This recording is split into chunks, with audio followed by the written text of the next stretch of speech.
পাবনা সদর থানার হেমায়েতপুর ইউনিয়নের হেমায়েতপুর গ্রামে পাবনা মানসিক হাসপাতাল ও পাবনা মেডিকেল কলেজের পার্শ্ববর্তী শ্রী ঠাকুর অনুকূল চন্দ্রের সৎসঙ্গ আশ্রমটি অবস্থিত। দর্শক শ্রোতা, আজকের এই ব্লগটিতে আপনাদের তুলে ধরব আশ্রমটি এবং দেখাবো মানসিক হাসপাতাল পাবনা।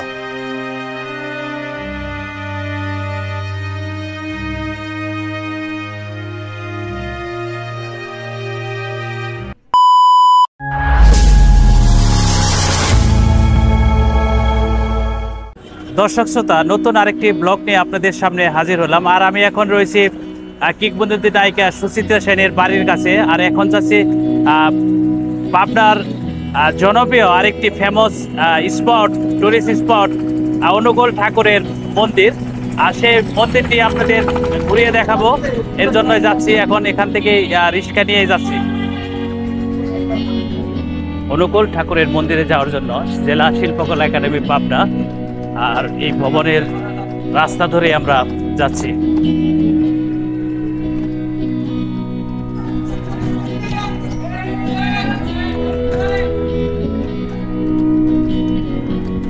সিটি কলেজ পাবনা, এই রোড ধরে যাচ্ছি।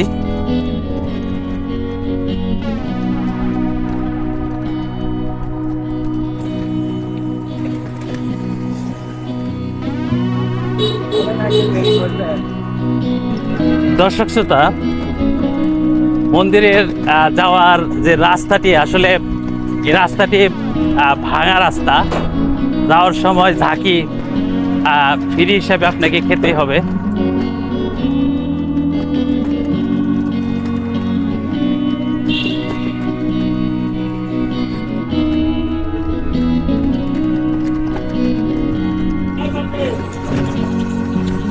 দর্শক শ্রোতা, অনুকূল ঠাকুর সমস্ত সম্পত্তিগুলোই দান করে গেছে। এখানে যে মার্কেটগুলো দেখতে পাচ্ছেন সবই ওনার জায়গা।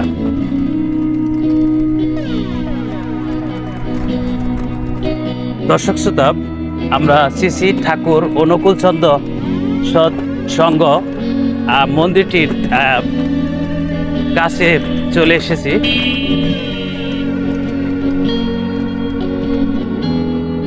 এটাই প্রবেশের মূল গেট।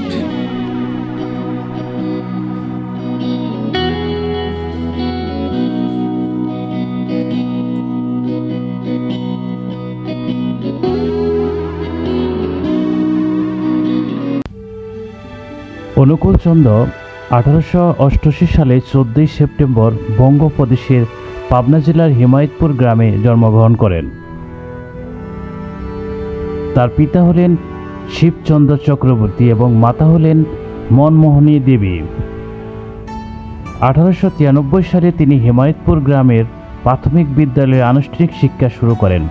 1898 সালে তিনি পাবনা ইনস্টিটিউটে ভর্তি হন এবং সেখানে 8ম শ্রেণী পর্যন্ত পড়াশোনা করেন।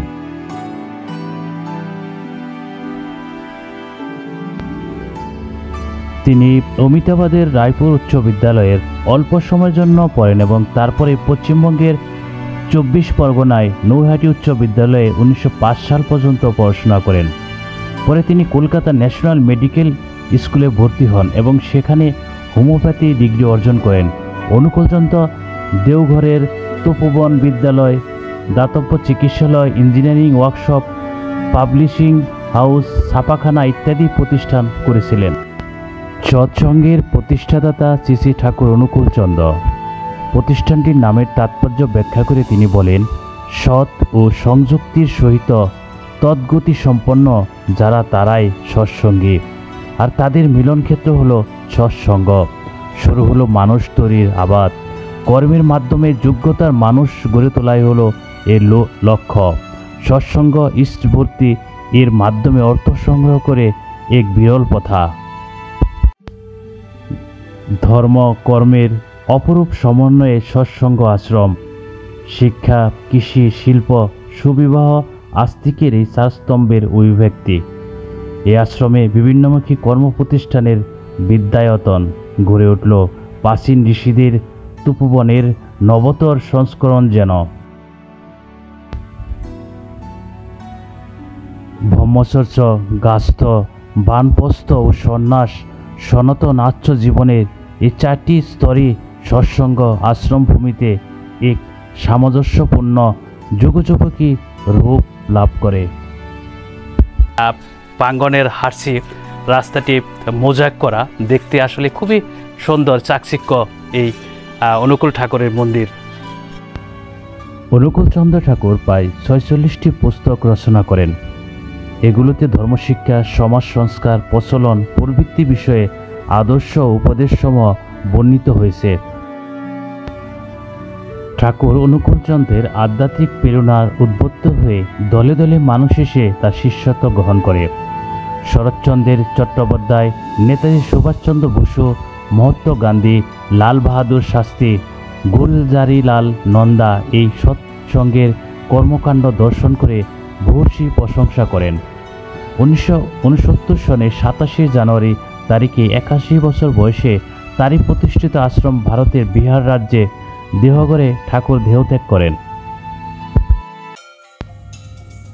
অনুকূলচন্দ্রের পিতা ছিলেন হেমায়তপুর গ্রামের শ্রী শিবচন্দ্র চক্রবর্তী এবং মাতা ছিলেন শ্রী যুক্তা মনমোহনী দেবী। সৎসঙ্গ আশ্রমটি আদিতে সাদামাটা বৈশিষ্ট্যে নির্মিত হয়েছিল। এতে কোনো উল্লেখযোগ্য স্থাপত্য বৈশিষ্ট্য পরিলক্ষিত হয়নি।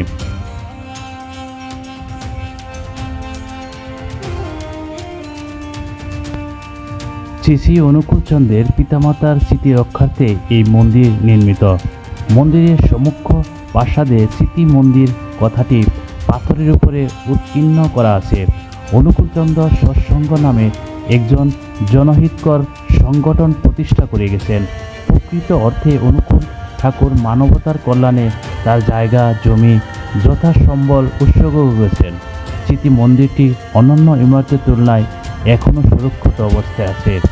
সুবিশাল জায়গা এবং সামনেও আসার সময় যে মার্কেটগুলো দেখলাম সবগুলোই এই অনুকূলচন্দ্রের জায়গা ছিল। উনি সব সম্পত্তি দান করে গেছে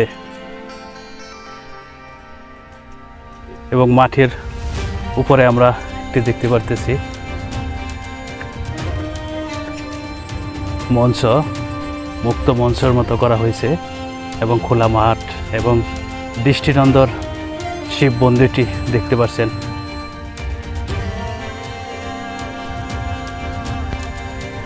এখানে শ্রী শ্রী অনুকূলচন্দ্রের জন্ম ও মৃত্যুবার্ষিকী কেন্দ্র করে বিরাট অনুষ্ঠানের আয়োজন করা হয়। ওই সময় এখানে প্রচুর লোক অতিথির সমাগম হয়। প্রায় লক্ষাধিক লোকের সমাগম হয় বলে জানা যায়। ভারত হতে লোকজন এখানে আসেন। ভিতরের দৃশ্যটি আপনারা দেখতে পাচ্ছেন, শিব মন্দিরের ভিতরের যে দৃশ্যপট অনুকূলচন্দ্রের ভিতরে ছবি রয়েছে।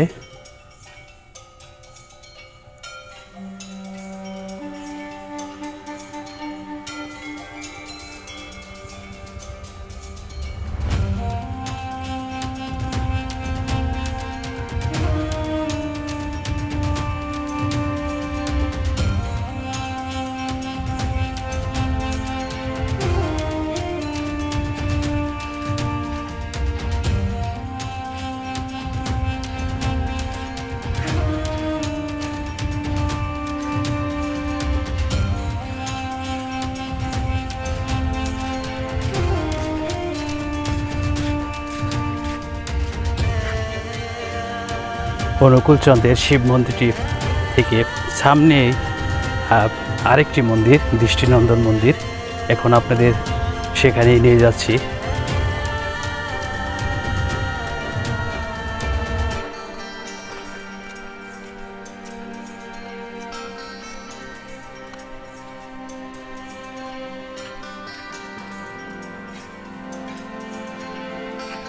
গোলক চাপা পূজনীয় শ্রী কালীপদ ঘোষ মাস্টার মশাইয়ের স্বহাতে রোপিত গাছটি।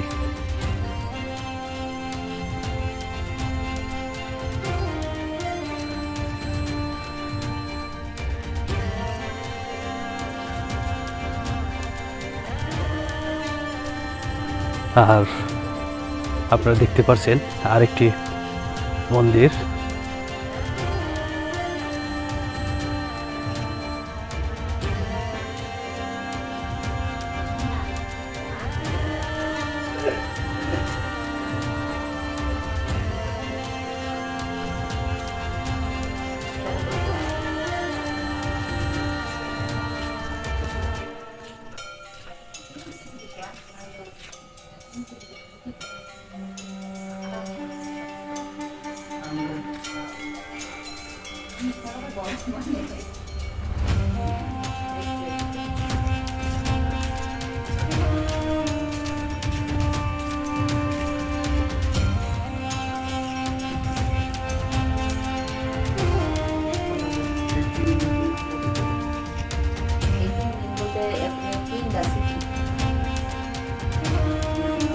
ভালো কথা কম সব কাছে সবগুলো চায় আমার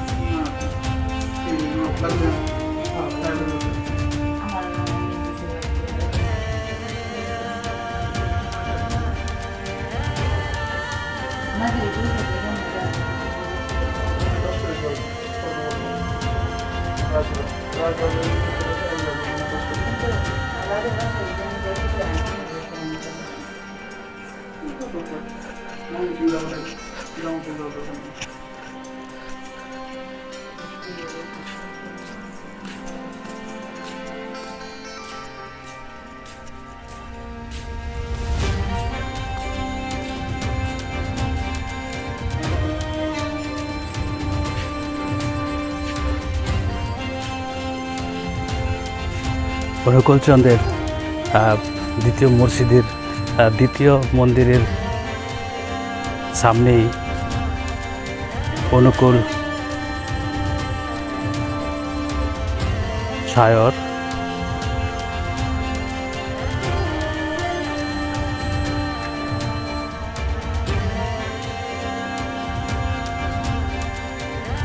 অনেকটা সুবিশাল এরিয়া জুড়ে এই দিঘিটি।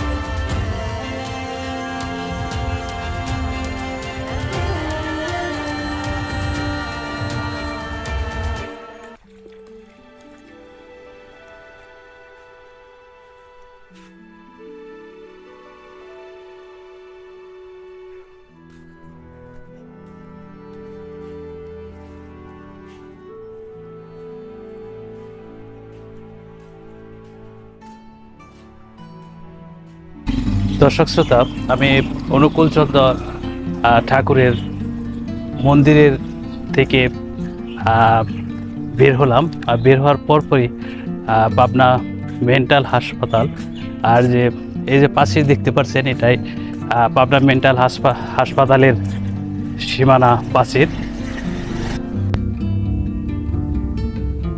পাবনা শহর থেকে 3 কিলোমিটার দূরে হেমায়েতপুর ইউনিয়নে 1957 সালে পাবনা শহরের শীতলাই জমিদার বাড়িতে তৎকালীন পাবনা জেলার civil surgeon doctor Mohammad Hossain Ganguly এই হাসপাতালটি প্রতিষ্ঠা করেন।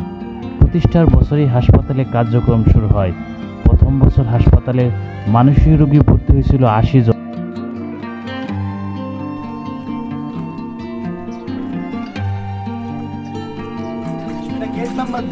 এটা গেট নাম্বার 2 না?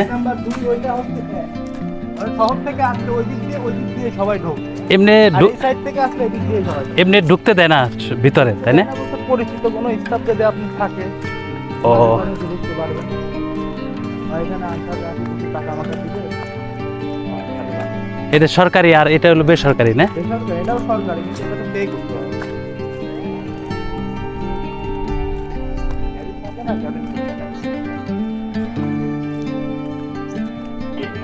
Mental hospital Pabna.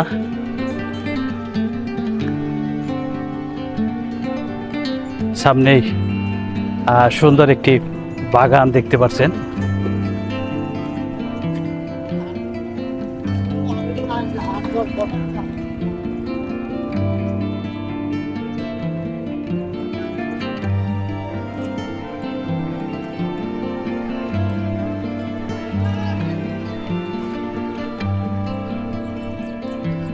দর্শক শ্রোতা, আসলে মানসিক হাসপাতালের ভিতরে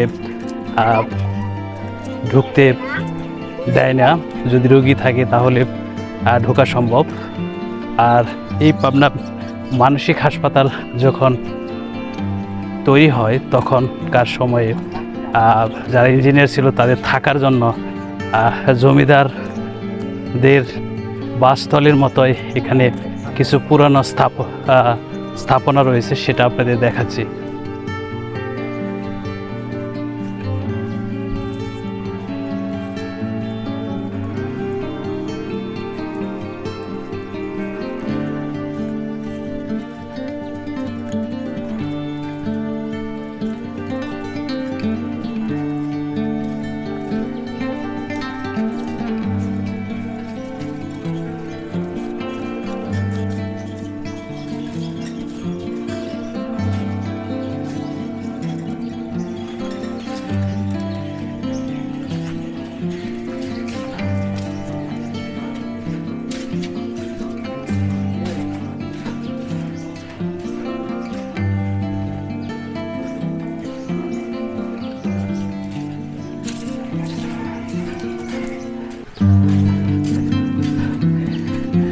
এই পাবনা মানসিক হাসপাতালকে কেন্দ্র করে এখানে দর্শনার্থী আসে অনেক দূর দূরান্ত থেকে।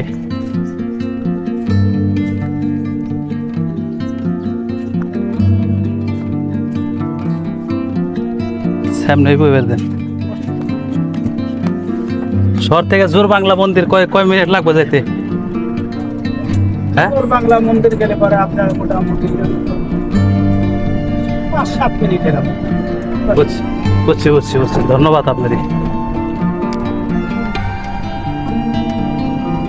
দর্শক শ্রোতা, ওটাই বহির্বিভাগ মানসিক হাসপাতালের, আর এদিক দিয়ে মূল গেট বহির্বিভাগ মানসিক হাসপাতাল পাবনা। আমি পুরো ভিতরেই সবই আপনাদের দেখাচ্ছি, শুধু ভিতরে রোগীদের সাথে দেখা সেটা করতে পারবো না, কিন্তু সব কিছুই আপনাদের এরিয়াটি দেখালাম। বহির্বিভাগ মানসিক হাসপাতাল পাবনা,